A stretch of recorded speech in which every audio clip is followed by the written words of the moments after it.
Hello guys, welcome my to Rinki's house. দেখো আজকে পচা আলুর বড়া করব।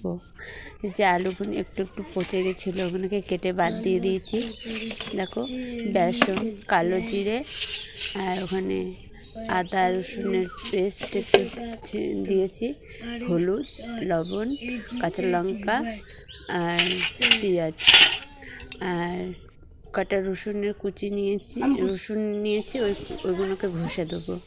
ঘষে নিয়েছি। দেখো ভালো করে মাখিয়ে নিলাম। মাখিয়ে নিয়ে দেখো ঠিক দেখতে এরকম হয়েছে। এবার কড়ার মধ্যে তেল দিলাম, দিয়ে ওগুলোকে ভাজবো।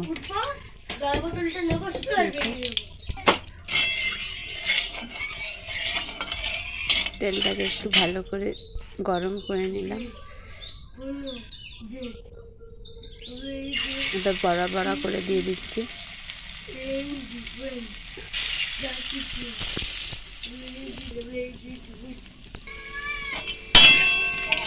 হয়ে গেছে। দেখো দেখতে কত সুন্দর হয়েছে, আর খেতে খাস্তাও হয়েছে মুচমুচে। ওমা কি বানিয়েছো? পচা আলুর বড়া। পচা আলুর বড়া কেউ খায়? খেয়ে দেখ কেমন হয়েছে।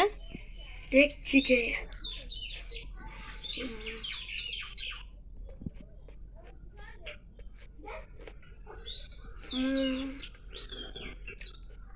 কেউ ধরতেই পারবে না এটা পচা আলুর বড়া। সত্যি ভালো হয়েছে।